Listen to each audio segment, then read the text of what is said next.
All right, well, welcome everybody to Solar Noon Tuesday. And as per normal, our format on this presentation here that we do every week at noon at Eastern time is we'll do a recap of the solar news, things that are happening in the news in the world of solar for this week, and then look at some of the events that are coming up. And then I try and focus on one area of interest, or interest to me anyway, and we'll focus on that. So let's go ahead and jump right into the news here. And there was a recent report by Wood Mackenzie, and they found that even though there's been a lot of investment in the US domestic solar supply and in India, that China is going to continue to dominate the solar components industry for the next several years. In fact, the strong incentive programs in the US and India is going to vault India into second place in the world over Southeast Asia. We've seen the four nations in Southeast Asia be sort of second fiddle to China. That's going to change to India. But in 2022, China held about 80% of the global market. They're figuring by 2026, even though the market's going to expand, China's still going to hold about 80% of that global marketplace. The reason for this is the modules that are made in China are typically about 50% less than the cost of modules made in the EU, and about 65% of the cost of modules made in the United States. And there is this concern that because China is investing so heavily and other nations are beginning to invest heavily in manufacturing capacity, that in a couple of years, we're going to start to see a glut on the a worldwide market. So we may see a price, crash in a lot of the locations. So we'll see how that works. In 2023 has been a great year for residential solar installations. We've seen the market increase about 52%, but it's been a terrible year if you were investing in stocks for those companies that supply the solar installation, the residential installation marketplace. In fact, if we look at some of those stocks, SolarEdge, which is one of the leading systems for residential, took a nosedive. It went down from about $344 a share in February down to a low of $71 a share this week. That's down about 80%. Enphase got trimmed there from about $251 down to a low this week of $78 a share. So that's 69% price drop in shares. And Sunrun, which is a solar services company, down 67% from a high of 28 to a low of a little over $9 a share. Now, I was looking at this trying to see why a lot of this was happening. All the analysts, they're saying, well, the net metering laws in California have reduced demand in California.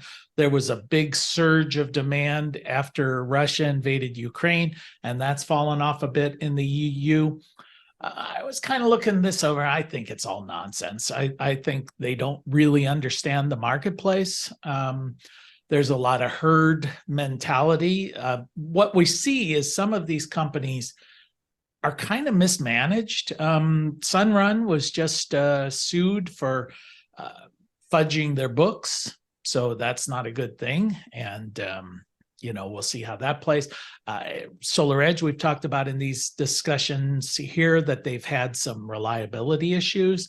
I think some of their recent price drop is they are headquartered in Israel, so there's probably some uncertainty there regarding the war that's going on there. And then they sort of throw everybody into that same bucket and say, oh, see, solar's a bad investment, so I think they were overvalued earlier. Now they're undervalued.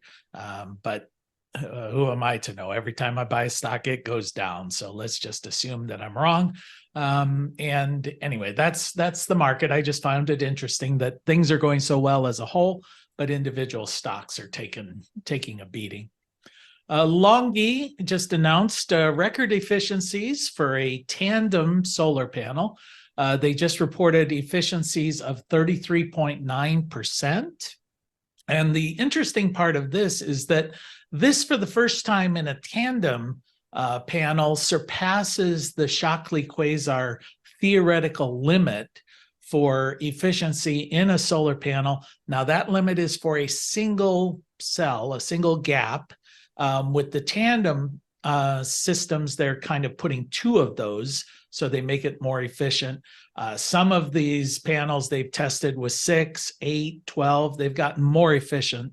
But when you just have the tandem, this is the first time it's exceeded the Shockley quasar limit. And I think what that does is it gives us a very, very tangible demonstration that these tandem cells they have a great advantage, and they don't cost that much more to put that extra little layer of perovskite on top of a silicon panel. So I think we're going to kind of see over the next year or so that tandem cells become the norm. You know, we've seen some of this transition where we've gone to split cells. They become the norm. Then we see PERC cells and they become the norm. Now we're going to be seeing tandem cells where there's a layer of perovskite on it. That's going to become the norm. Now, the theoretical recognized efficiency limit of tandem cells is 43%. But most panels today still operate in the range of between 19 and 21%. So we're still right around that 20% efficiency limit. But we could see that theoretically, double in efficiency over the next few years. It always is a matter of efficiency versus cost. Yeah, Bill, you got a question? Yeah. What are they offering as a warranty on these panels?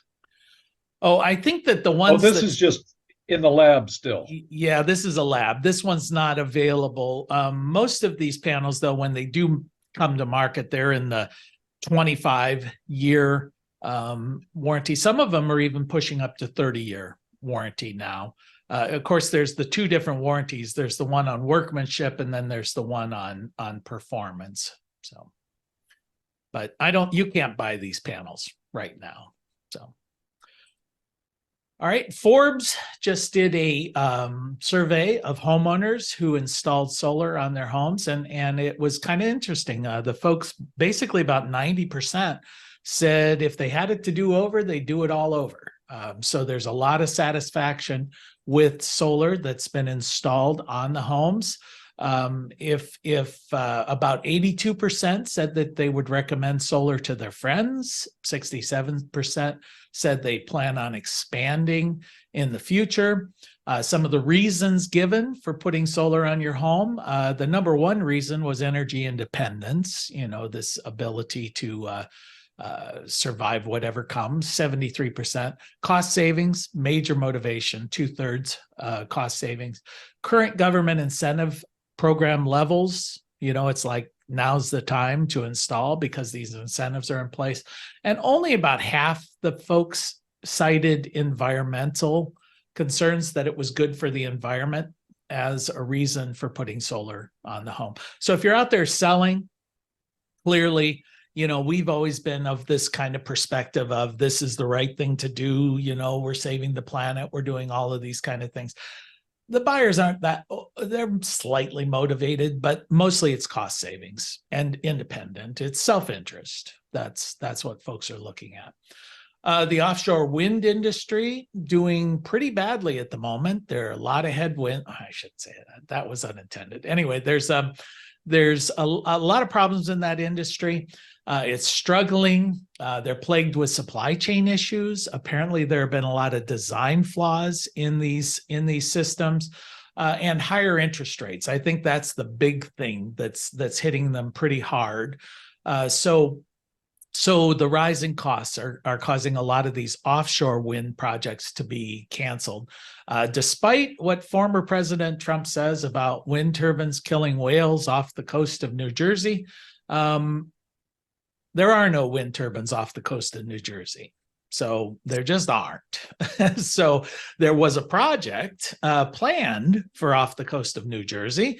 This Danish developer, Ørsted, They were planning, but they just announced they're canceling plans to build these systems because the costs, it just doesn't make financial sense anymore. And there's a lawsuit going on between the state of New Jersey and the developer. But offshore wind is really struggling at the moment, and I don't see it. Obviously, there's a market for it, but solar is kind of where I would place my money in the short term. And that's the news from the solar industry for this week. Anybody have anything they'd like to add? Albert, you have something there? You're on mute, Albert. You're still on mute. Oh, I don't show you on mute, but I'm not hearing you. I'm afraid we'll have to jump past. I'm not getting anything. Anybody else have anything there? Albert, you've got some tech problems there. I was just curious. Is anybody looking at perovskite as a in improvement to existing cells, like as a retrofit concept? Oh, you mean like going and spraying some perovskite on your panel and seeing if you can boost the efficiency? Yeah. Have you heard anybody trying to look at that concept? I heard MIT was experimenting with something. I don't know if it was perovskite or not, but it was a spray that you could spray on existing panels and increase the efficiency. But I think this had more to do with the concept that, one photon hits the panel and disrupts one electron. But in this case, it like bent the light waves so that a single photon would disrupt two electrons. This is a long time ago, but it was that was the mindset. So I don't think it was perovskite. I think it was a way of manipulating sun rays to try and generate more power as it goes through. But, I don't know. Good idea though. Yeah. There's your $1 billion idea. Yeah. There you go. Yeah, I'll have it. Peel and stick. That's what I want. Yep. There was a product produced at MIT, I believe, and it was called Skins, where it covered where it was like one of those screens that you put on cars and commercial vehicles that allow you to see through one direction, but you see advertising on the other side. I suppose you could put on a film that would have the electrical contacts on the back and so on, that you could skim over it as you would a Windows screen. I don't know of anybody who would guarantee the longevity of it for 25 years, but yeah, maybe. I could see that. I know that the advantage of perovskite is it does absorb energy at a different waveform than silicon does. So that's why you're extending that. I mean, if you take that thought process to its full extension, visible light is only a small part of the electromagnetic spectrum, going all the way from, cosmic waves to microwaves or whatever. And of course, we see infrared and ultraviolet on either side of the visible light spectrum. So, ultimately, if we can absorb through the entire electromagnetic spectrum, we're going to be absorbing energy 24/7. Nighttime is not an issue. Clouds are not an issue. So that's sort of the ultimate goal. But at the moment, we're just tweaking it around the edges a little bit. So, all right. Anybody else have any comments there? Let me go ahead and get into some of the events of the week here. We've got today, I better double check these things. The utility scale design coming up at 2 p.m. Today, tomorrow, utility scale DERMS. DERMS are distributed energy resource management systems. These are utility scale type thing. So there's a webinar on that. This was one I just came in today. I found it interesting. The Internet of Things, or actually the industrial Internet of Things. They're making a distinction between the Internet of Things and the industrial Internet of Things, and how artificial intelligence is going to get into this whole mix as we go through the energy transformation. I should sort of take a break here and remind everybody that if, I'm just letting you make aware of these, you can Google them, but if you do want a link or better contact, you can contact me and I'll send you those links. November 15th, 11:30, optimizing solar and storage using forecasting and machine learning. So we're starting to see some of these becoming a little more, it feels like the industry is getting a little bit more mature there. This is put on by Honeywell. Lead Tech Talk. This is more for architects, but is put on by the U.S. Green Energy Council. We've got the, I had my notes behind that and I'm not looking at the pictures. Yeah, that's energy and storage from Renview. This one's the Lead Talk. This one dealing with solar supply chain on the 16th at 11 a.m. This one is about forecasting the U.S. power forecast in Q3. If you're interested there, that's from S&P Global. And then there's a webinar on API. This is Google is starting to integrate solar data into their Google Maps platform. And then they're going to start selling this to different other organizations who are going to use this data. It has three-dimensional, shading issues like trees and other buildings. It has solar resources. I saw they're even integrating pollen counts into their Google Maps. So lots of information that Google Maps is going to start quantifying at the granular level. So when you say this house here, you can know, I don't know how many kids are in that house or whatever. No such thing as privacy anymore. And then we've got the AEP is apparently coming out with a new electric vehicle charging rate program. So if you've got electric vehicles, you can sign up for a different rate schedule. Not quite sure what that's about, but if you want to go in on 2 p.m. on the 16th, you can find out all about that. And this is sort of co-sponsored by Clean Fuels Ohio and AEP. IREC, the Interstate Renewable Energy Council, I think it is, they're going to do their workforce development on the 16th. So those are usually sort of discussions, so you can participate in that. Charting the path through the energy transition. This is coming up on the 24th at 2 p.m. Lots of webinars. This coming up here. Mastering UL 3741. This, I think, when I looked up 3741, I think this has to do with rapid shutdown. But there's a whole movement about rapid shutdown that does not require module level power electronics. So apparently there's a change in the code. Not quite sure what the advantage of that is, but here you go. You can jump in and find out. Talking about some larger voltage strings, 800 volt string installations on December 6th. And then, of course, our solarpvtraining.com has in-person and online training courses. So that's what came across my desk this last week.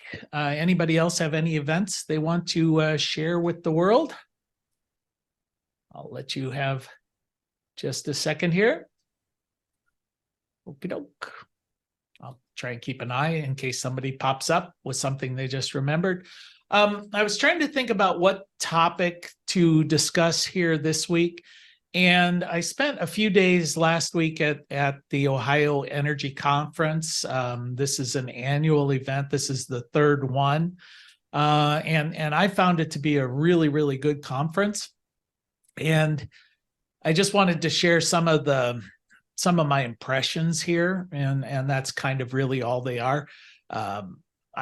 I was thinking as I was putting these notes together, I think I've kind of come off a little bit grumpy about it, because it feels, I guess I'm annoyed. I'm annoyed that this solar industry, this industry, renewable energy industry, it kind of my number one impression is the suits have descended. I mean, it was all suits, and it was always in years past. It was like aging hippies and guys with gray hair and ponytails and stuff like that. We're now beyond that. I mean, this was suits, utilities, and lawyers, and a few government officials. And it was interesting. It was interesting to see their perspectives, but it was kind of feeling like we're being co-opted, we're being taken for a trip. The DIY, yeah, somebody just commented there, Pete did, about the DIY crowd. Yeah, you're the DIY crowd, you're relegated to that place where we always get relegated. It's a little bit like in the computer industry when I was first involved with the computer industry, and it was hobbyists and people working in the garage and Steve Jobs and those guys. And then the next thing you know, it's Microsoft and IBM, and it's the suits, and it's big business. So this is where we're at the moment. And so the thing that I found, this is, I guess, where I get grumpy, is corporate talk, and I've dealt in that world before, and it's people with a lot of confidence saying nothing, and let me give you an example. I think if I go and share my screen, I hope I don't mess these things up, but going to jump out of here and now, which one is it? Is it this one? I thought I had it set. Yeah. Yeah, this is the screen here. I'm hoping. Yep. This is the CEO of the company that was the major sponsor of this conference. It's Calpine or Calpine, and I had never really heard of them. But this is the kind of thing we got a lot of. I'll play it from this point forward here. Gas, we'll move on to renewables or battery storage or something else. And then you have others that say, we're going to need these resources around, except we're not going to pay them enough. So how do you address some of those concerns, and who do we value? Not audible, Jay. It's not coming through. Oh, it's not coming through? No. All right. Well, sorry about that. I didn't know how it's playing on my computer, but yeah, what he's basically saying, it turns out they're a natural gas supplying company primarily, and the kind of talks that I saw quite a number of was yeah, there's this energy transition moving forward, but those of us who are adults understand that it's going to take natural gas to get us through this transition, and that government policy is finally catching up with some of the physics, in quotes, of the reality of all of this. And that was kind of the lecture we were getting. You guys with your solar wish, pipe dreams, you got to come to the real world and start to understand that customers value, reliability. That was the thing they kept saying, and we the utilities, we the natural gas people, we're the ones who can provide a reliable and resilient and affordable utility grid, and the rest of you guys, you're just going to mess up our playground. That was kind of their perspective. And there is a kernel of truth in that. There is a truth that through this process, we're going to have to share the world with fossil fuel. I mean, we have been. We've been the upstarts. The renewable energy industry has been the upstart. It's been 90% fossil fuels, then it's 30%, then it's 70%. and now we're approaching 50%, and it's still 50% fossil fuels. But when we look off into the future of all of the new projects being built, it's now 95% wind and solar, 5% natural gas. Yet they're basically saying, you know, let's be real here, boys, you know, and that was annoying to me. I just saw part of that movie, The Big Short, you know, and I just had this vision of these are the guys, you know, these are the guys who screw up every marketplace and sit back taking all the money saying, yes, if you would only listen to us as we, you know, manipulate the market, we're the ones who know. So there's a great book called Confidence Men. You know, it's that kind of thing. If you say something with confidence, people mistake it for competence, and you know, they follow you. So that's part of my rant. So that was sort of the suit thing there that I was looking at. So who were the people? Yeah.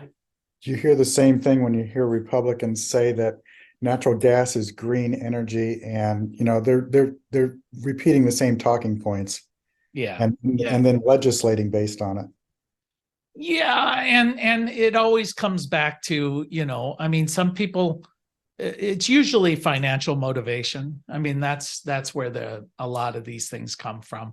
And it was interesting. I used to be on the board of directors of Green Energy Ohio. And there was a guy who was on the board, Jim Gravel, and I don't know what's ever happened to Jim, but he used to be the spokesperson for the governor for Ted Strickland when he was governor.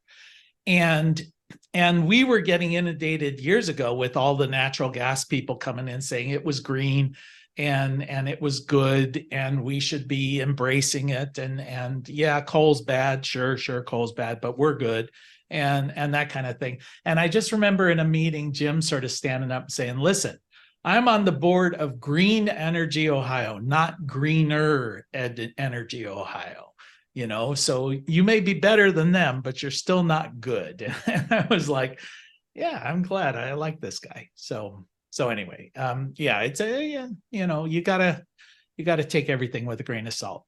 So the folks that were there at the conference, there were a lot of utility aggregators, you know, people who are going to municipalities and saying, you know, the utility companies are kind of screwing you over, so why don't we look at other options?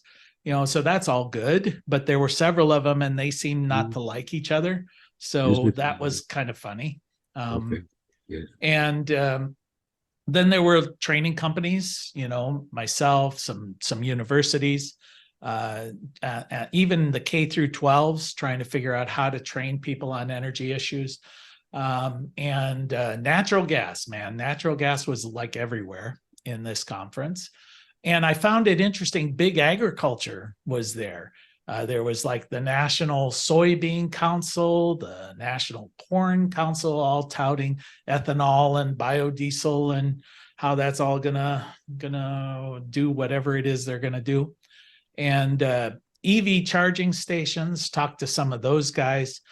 I found it interesting when you talk to the sales guys there, they seem not to have given any thought to bidirectional charging.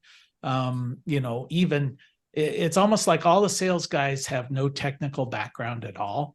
They're just sales guys, you know, they're good at taking you out for drinks, but they're not good at explaining what it is, the technical thing of what they do. A lot of engineering firms, a lot of people doing things that I didn't understand what it was they did, but apparently they make a lot of money doing it. You know, it always strikes me kind of funny because I know a lot about this stuff, but when they start talking to me about it, I'm just baffled as to what it is exactly that they do.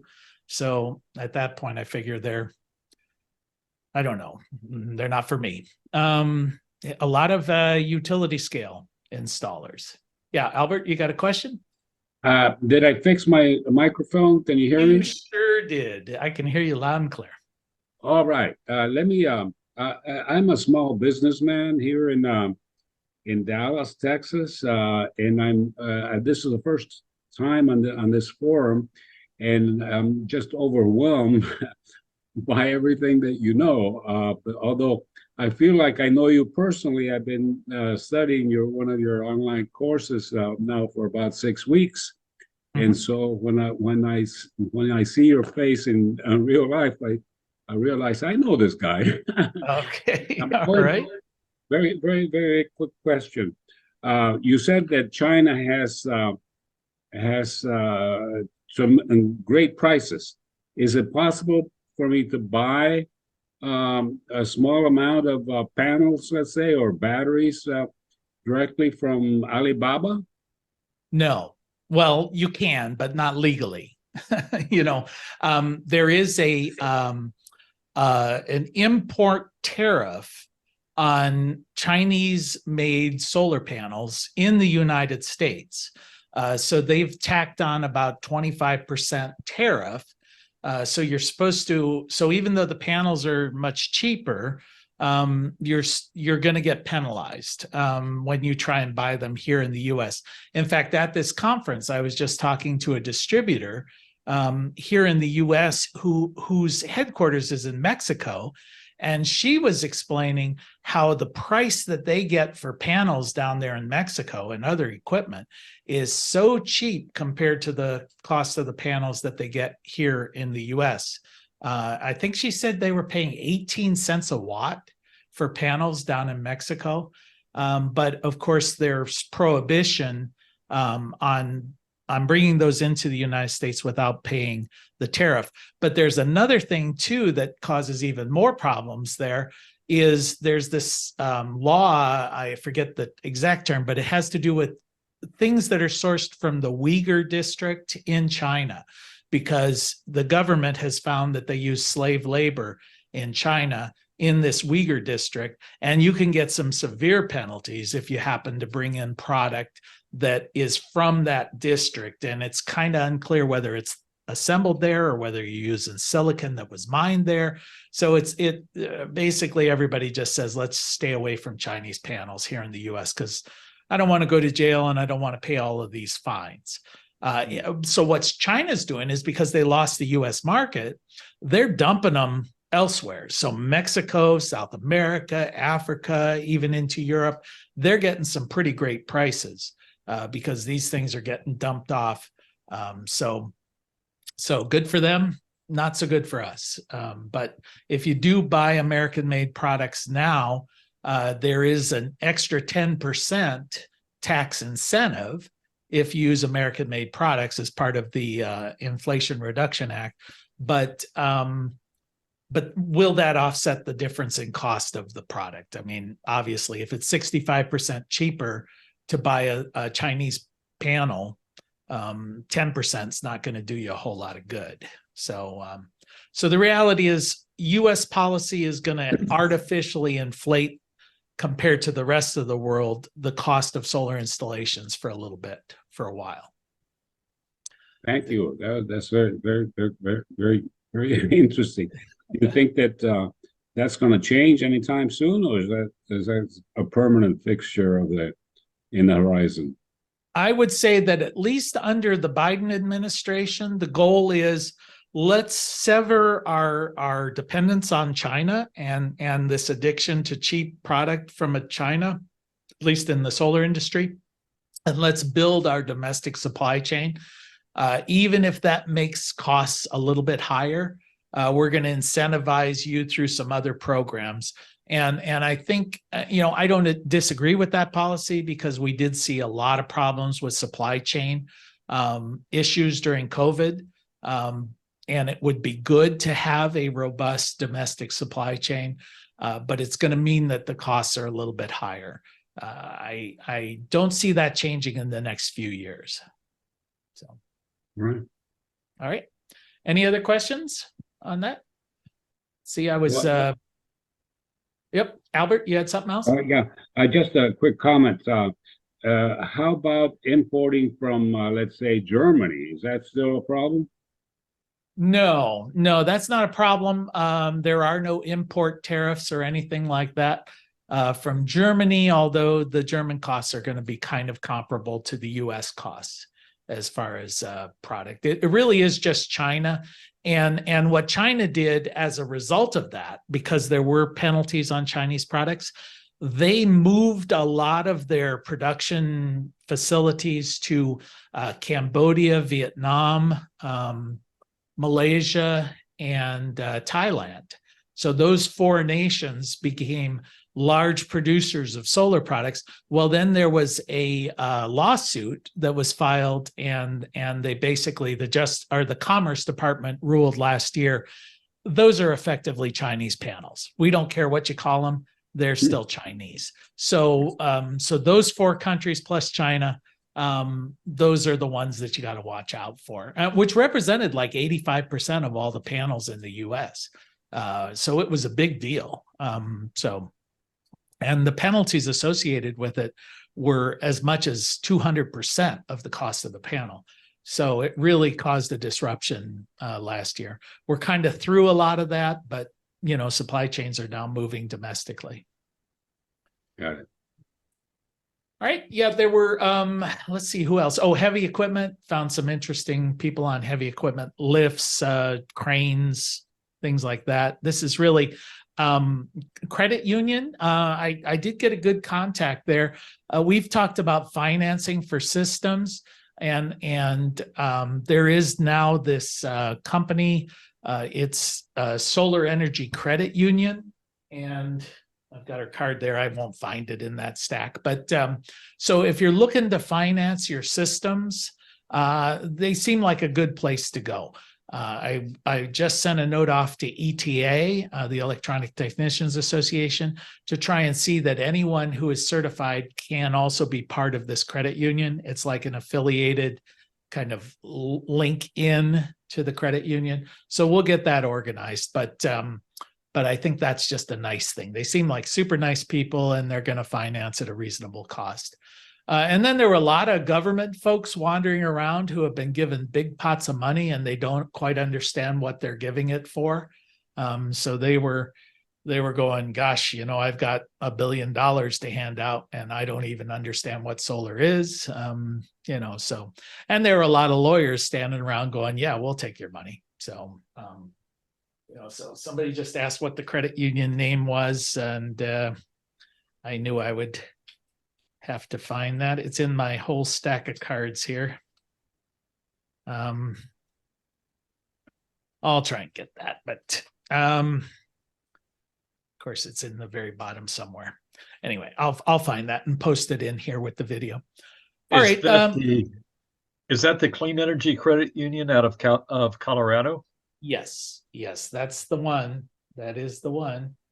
Do you know, is it called specifically Clean Energy Credit Union? Yes, it is. You can Google it.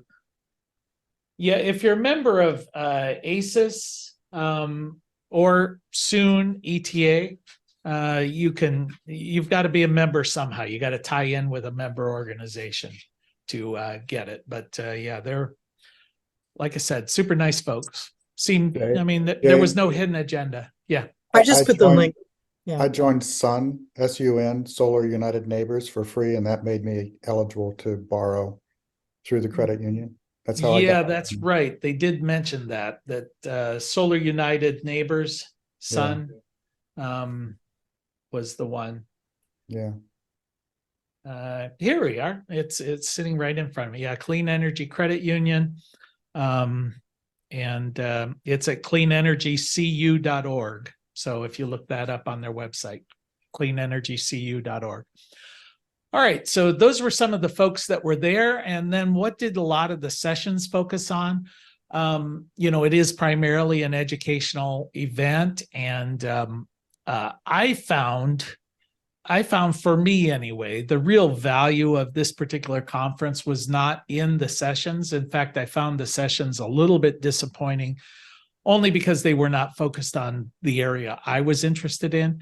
In years past, there were a lot more sessions that were residential, commercial.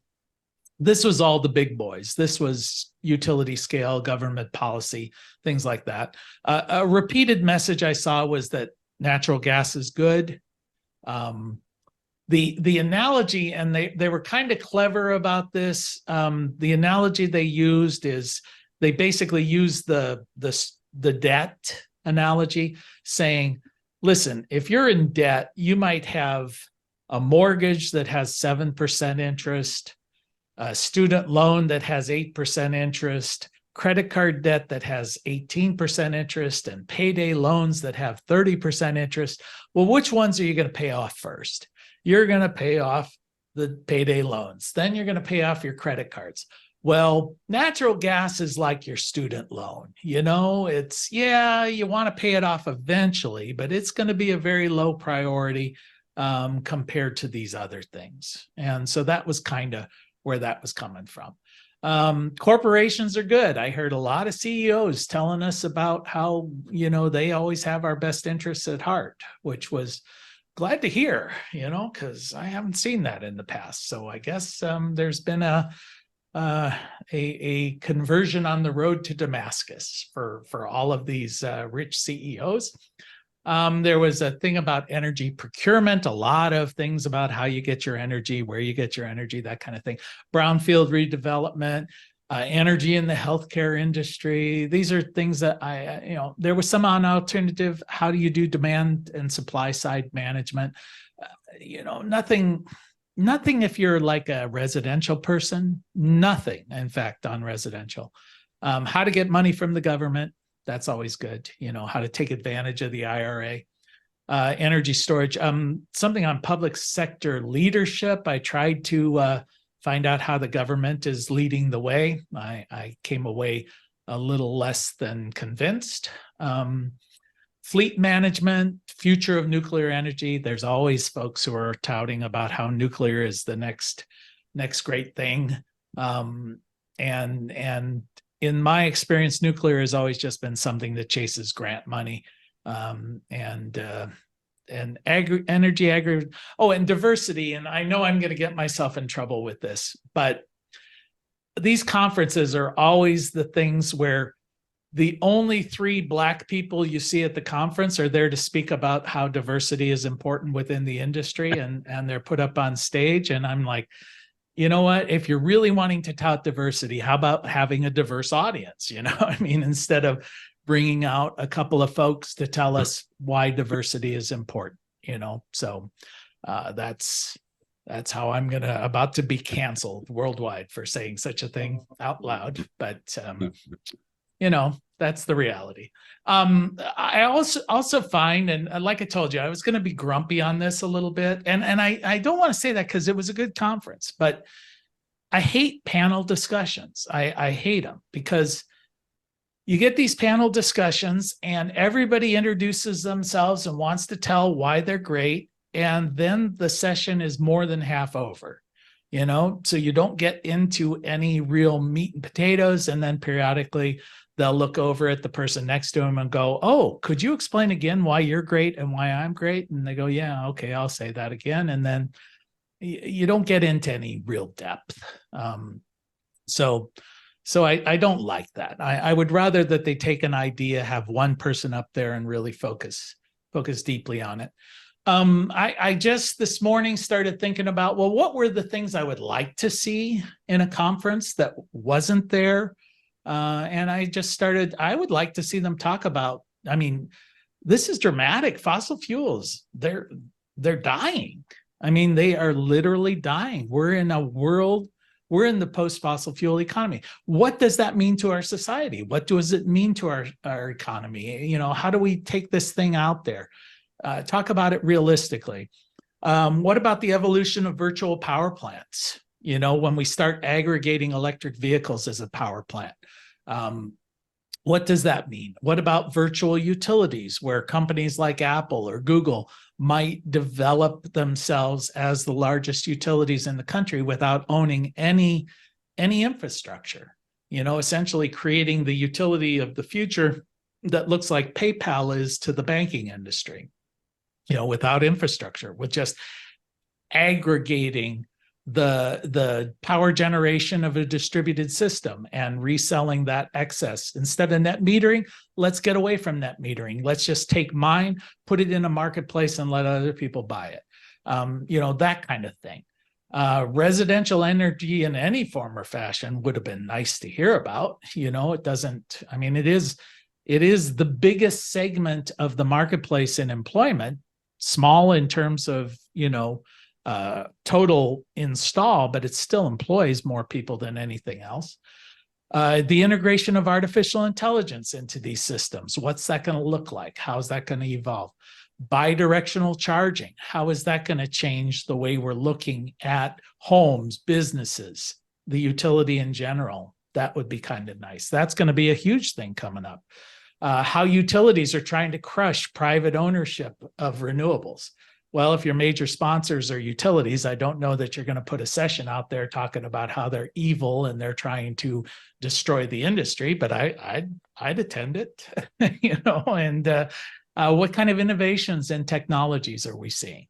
I didn't hear anything new, anything groundbreaking. It was all just how we're doing with what we're doing and making more money at it.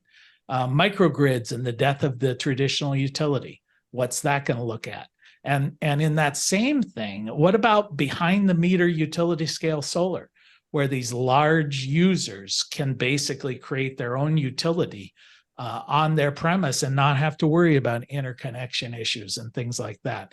And the politics of renewable. We've discussed that here, where one political party is now trying to demonize renewables.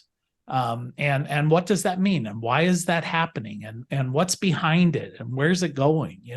These are the kind of sessions that I would like to go, as opposed to, why my corporation is great and how we managed to shave 3% off of our procurement bill. So anyway, that's my rant. I did enjoy one particular session. I thought I would bring that up. About the Cincinnati Zoo. And I like this guy, the guy who was presenting it. He was one of these guys who swore a lot and didn't take any prisoners, but he told about essentially how, as the facilities manager at the Cincinnati Zoo, he took what was a very wasteful organization and has turned it into the most renewable zoo in the country, and how they've managed to reduce all of their costs in the process. They're moving to 100% net zero, and they've taken it beyond that, where they've started doing neighborhood programs, because he says it's one thing for us to be prosperous, but when across the street there's poverty and there's sewage and there's other issues, we got to address that. And then he said, and when we take elephants from Kenya, we have to deal with the Kenya issue. How do we deal with that? And he showed pictures of his family in Kenya, and they were putting in water systems, and and he just came across, it was nice, it was enlightening, it was encouraging, and I just liked his attitude that, he basically said, whenever the government tells me I can't do it, I just say I'm going to do it anyway, and I'd like to see you in court, that kind of thing. And the example there was basically he was trying to deal with this. He's nothing but politics. Yep. So that was fun to see. Anyway, so that's that is the report on that conference. Anything else? Anybody want to add anything to the news this week? Jay, you're among your people here. Don't be discouraged. Oh yeah, well, I knew I'm speaking to the choir when here, and I'm allowed to rant. But and again, I want to re-emphasize it was good. It was on the whole, it was a net positive. I just think we can be better. We can try and push this, and I think it's something we just need to be aware of, is that this particular industry that a lot of us know and love is always going to be in danger of being co-opted. Co-opted by corporate interests, and we just have to keep our be vigilant of that. Yeah, except with distributed solar is so much more efficient, and solar is so much more efficient distributed than it is utility scale. So it's like, we're going to win this. Yeah. Yeah, I often will quote Gandhi when he says, first they ignore you, then they ridicule you, then they attack you, and then you win. You know, I mean, the technology, the process, the only thing that could stop it is really kind of regulations that, but they can't even stop it. They'll just delay it. They'll hinder it. But the technology is, as you say, in our favor. Yeah, you just plug in a solar panel like you're plugging in a toaster, and it makes electricity if it's laying in the sun. You know, that can't be stopped. Yeah. Did I hear you correctly, Jay, that you were going to send out an email with the links to the events? So I found some of those of considerable interest to our little company. But I'm not sure I understood you correctly. Well, some of them I was gonna give the link in when I post the video on YouTube. I was gonna go ahead and put the link for the Clean Energy Credit Union. But I would just say that if you needed a link to one of the events, just go ahead and send me an email, jay@bluerockstation.com, and I'll try and direct you to the one. But there's just so many of these, and we have Google, so you know you can Google a lot of them. Just trying to make you aware of them, because it's just when I've tried to do it in the past, the links are so cumbersome. They take up like a paragraph, you know, so it's better if you just sort of find it on your own. Albert, there was Jay was talking a little bit ago about the cost of panels and where you could get them, you know, in Mexico very cheaply at 18 cents a watt and things like that.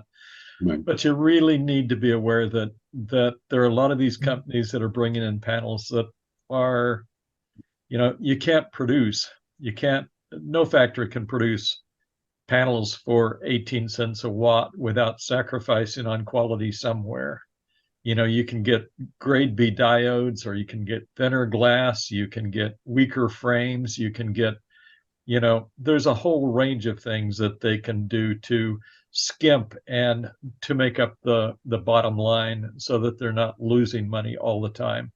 And there are a lot of companies that are coming in that are not recognized, have not bothered to be certified under the California Energy Commission, have not bothered with having their panels tested by any of the testing labs.